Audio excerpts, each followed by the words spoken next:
यूसुफ पटेल से दोनों तस्वीरी खाके लेकर मैं, कैसर और सपना के साथ होटल से बाहर निकला तो सूरज गुरूब हो चुका था। मैंने सोचा कि हम सीधे मस्तान के पास चलते हैं, लेकिन फौरी ही ख्याल आया कि मस्तान के जोहो वाले बंगले बम्बई गैराज की अगर पुलिस और खुफिया वाले निगरानी कर रहे हैं तो मालाबार हिल्स वाला बंगला भी यकीनन ज़ेरे निगरानी होगा, इसलिए वहां जाना भी मुनासिब नहीं। हमारी अव्वलीन ज़रूरत ये थी कि मैं और मेरे तमाम साथी इकट्ठे एक जगह पर हों ताकि किसी नाखुशगवार सूरत में वो हालात का मिलकर मुकाबला कर सकें। मैंने ड्राइवर को अंधेरी वाले बंगले पर चलने को कहा। हमारे मुहाफिज दूसरी गाड़ी में थे। बंगले पर पहुंचकर मैंने वहीद को कहा कि हालात लम्हा बलम्हा हमारे खिलाफ हो रहे हैं। मेरे और कैसर के तस्वीरी खाके भी बन चुके हैं और यूसुफ ने बताया है कि बम्बई गैराज और जोहो वाले बंगले की भी निगरानी की जा रही है, इसलिए मैं भी मस्तान सेठ से फौरी तौर पर राब्ता करना चाहता हूँ। वहीद का चेहरा पहले ही उतरा हुआ था। मेरी सारी बात खामोशी से सुनकर वहीद ने कहा, आपकी गैर मौजूदगी में मस्तान सेठ के 2 बार फोन आ चुके हैं। इसने ये सब बातें मुझे बता दी थी। उनके अलावा कुछ और भी बताया था और मुझे ताकीद की कि आपको ये सब बताकर परेशान ना करो। लेकिन अब जबकि आपको पहले ही बहुत कुछ मालूम हो चुका है तो अब से छुपाने का कोई फायदा नहीं। मालाबार हिल्स वाले बंगले की भी निगरानी शुरू हो चुकी है। गोखले के खात्मे पर सूबाई पुलिस और इंतजामिया बज़ाहिर तो सिर्फ कातिलों की तलाश में है, लेकिन अंदरूनी तौर पर उन्होंने ये चाल चली है कि हिंदू मुस्लिम फसाद करवा के मुसलमान लड़ने वालों और उनके हामियों को सामने लाया जाए। शिवसेना वालों ने उन्हीं की शाह पर मेट्रो सिनेमा के करीब बिलावजह 4 मुसलमान राहगीरों को बलाक कर दिया है। ये हिंदू मुस्लिम फसाद की शुरुआत है। मुसलमान यकीनन इसका बदला लेंगे और ये फसाद घंटों में बढ़ते बढ़ते सारे बम्बे में फैल जाएगा। हुकूमत मामूल के मुताबिक जब खासी तादाद में दोनों तरफ के अफराद हलाक हो जाएंगे तो कर्फ्यू लगाकर घर घर तलाशी के बहाने मुसलमानों के घरों से चुन चुन कर अपने मतलूबा बुंदों को निकाल कर शिवसेना वालों के हवाले कर देगी, जिनकी फिर कभी कोई खबर नहीं मिलती। मस्तान सेठ ने ऐसे हालात का मुकाबला करने की मुकम्मल तैयारी कर रखी है। इसका एक बिल्कुल खुफिया और महफूज टेलीफोन है। मैं इस पर आपकी मस्तान सेठ से बात करवाता हूँ। थोड़ी देर में ही मस्तान से टेलीफोन पर राबिता हो गया। इसने कहा कि यूसुफ से भी इसकी बात हो चुकी है और यही बेहतर है कि हिंदू मुस्लिम फसाद बढ़ने से पहले ही आप यूसुफ की लांचों पर कलकत्ते चले जाए। इसकी 3 लांचें इतनी बड़ी और ताकतवर इंजनों वाली हैं कि ईरान के साहिलों तक जाकर तुर्की की मुनशियात लाती हैं।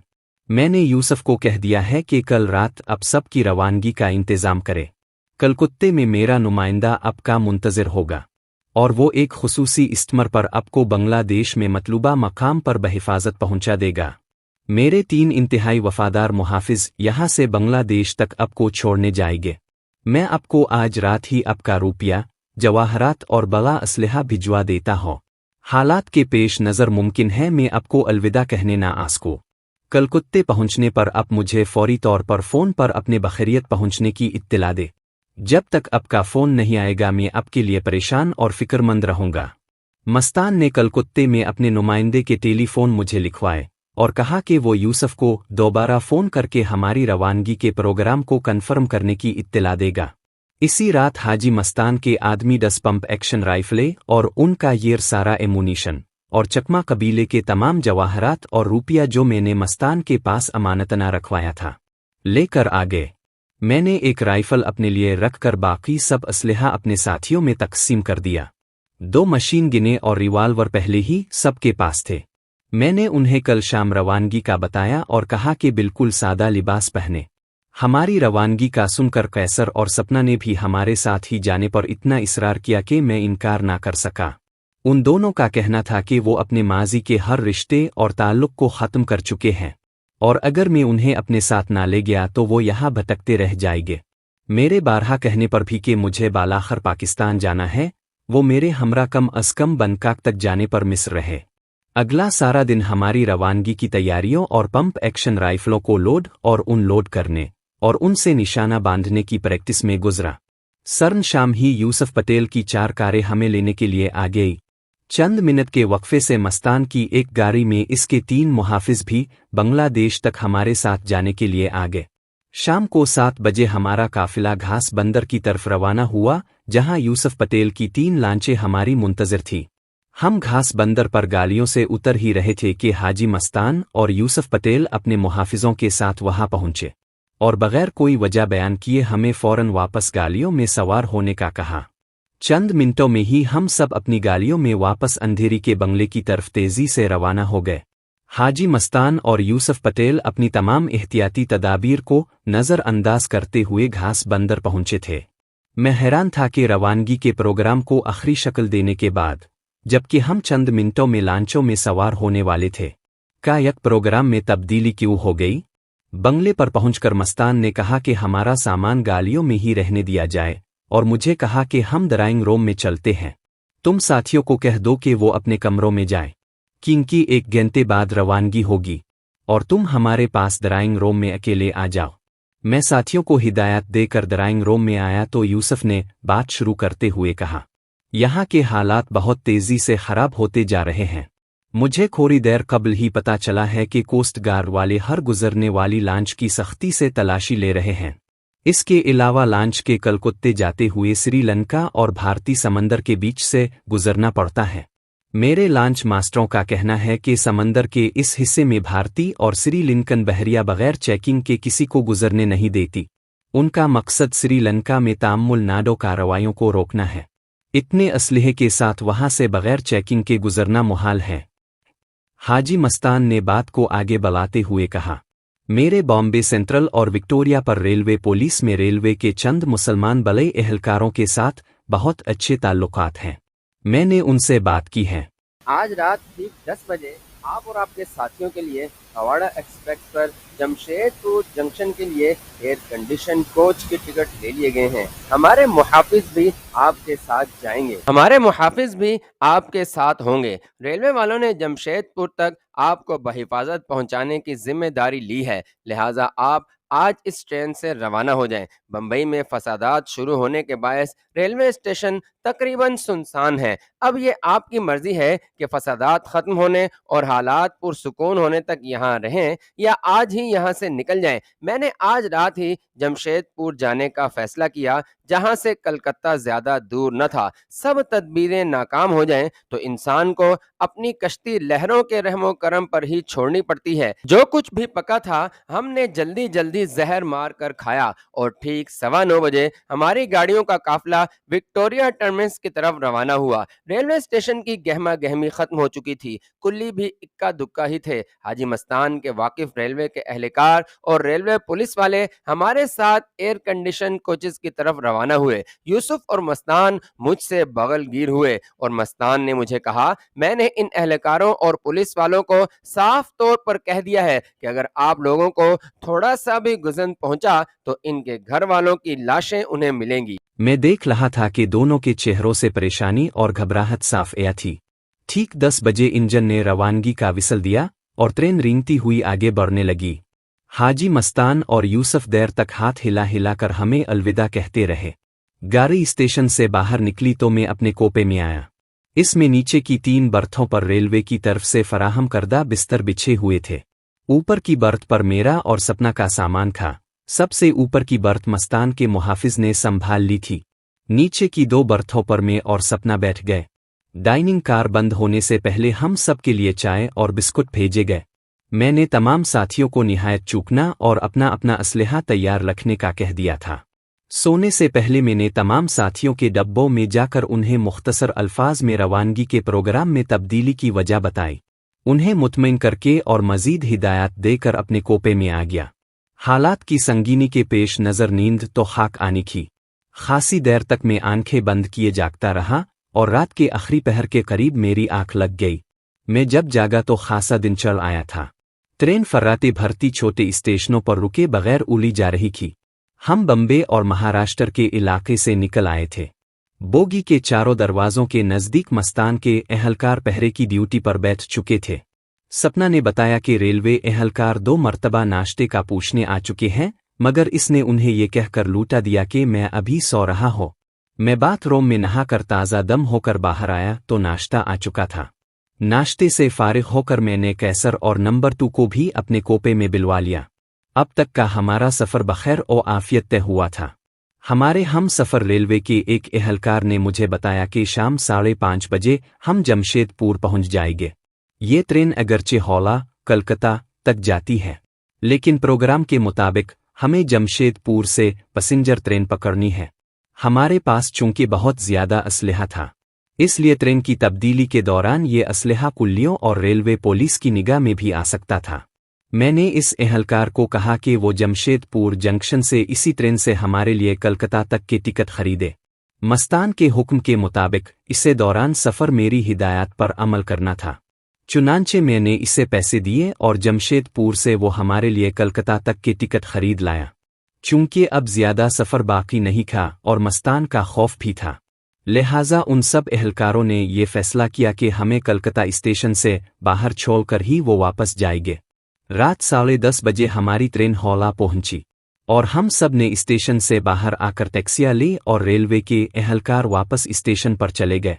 मेरी आदत है कि ऐन मौका पर मैं पहले से तयशुदा प्रोग्राम तब्दील कर लेता हो।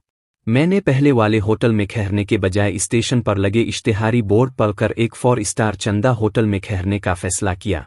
इस होटल में भी हमने भारतीय और हिंदुआना नामों से स्टेशन पर अपने कार्ड भरे। अपने कमरे में पहुंचकर मैंने वक्त देखा तो रात के 12 बज रहे थे। मैंने इस वक्त मस्तान के नुमाइंदे को फ़ोन करने के बजाय बम्बे में मस्तान के खुफिया नंबर पर इसे फ़ोन किया और खैरियत से यहाँ पहुँचने का बताते हुए कहा कि मैं इसके नुमाइंदे को सुबह फ़ोन करूँगा और वो यूसुफ को भी बता दे कि हम बखैर और आफियत यहाँ पहुँच गए हैं। मस्तान ने कहा कि इसके नुमाइंदे को मैं अभी फ़ोन कर दूँ वरना वो रात भर हमारे इंतज़ार में जागता रहेगा। मैंने इसके नुमाइंदे को फ़ोन पर अपने पहुँचे और होटल का नाम बताया तो इसने कहा कि तमाम इंतज़ाम मुकम्मल है और सुबह 10 बजे मुझे मिलने होटल आएगा। अगले रोज़ 10 बजे मस्तान का नुमाइंदा चंदा होटल में आया और हाउस फ़ोन से मुझसे इजाज़त लेकर मेरे कमरे में आ गया। ये रेहान नामी बंगाली मुसलमान था। मुझे इसने बताया कि इसने एक छोटे इस्टमर का इंतज़ाम कर रखा है। हिफाजती नुक्ताए नज़र से इसने इस्टमर के मालिक कप्तान को सिर्फ ये बताया है कि बांग्लादेश जाना है, मखसूस मकाम हिरनघाटा का, जहां अपने जाना है। इस्टमर की रवानगी के वक्त इसे बताया जाएगा। रेहान ने मुझे कहा कि बावजूद हर कोशिश के इसे कोई ऐसा मुनासिब इस्टमर नहीं मिल सका जिसका मालिक और कप्तान मुसलमान हो, लिहाजा मजबूरना इस हिंदू को ज़्यादा रकम देकर आपको ले जाने पर तैयार किया है। मैंने इसे ये भी नहीं बताया कि आप मस्तान सेठ के मेहमान हैं। ये बताने से वो जाने से ही इनकार कर देता। इस्टमर का कल अमला बमालेहिस्सलाम कप्तान 14 अफराद पर मुश्तमिल है और इस इस्टमर पर 6 अदद छोटे केबन भी बने हुए हैं जिनमें आपकी रहाइश होगी। इसके अलावा दूसरे केबन कप्तान, जो इस्टमर का मालिक भी है, के लिए और इसके नायब के लिए है। हिंदुओं के मिजाज और मुसलमान दुश्मनी को आप यकीनन जानते होंगे, इसलिए आप दौरान सफ़र मोहतात रहे। कल सुबह 7 बजे हमारी लांचें आपको आउटर एंकर खिले समंदर में इस मकाम पर ले जाएगी जहां इस्टमर लंगर अंदाज होगा।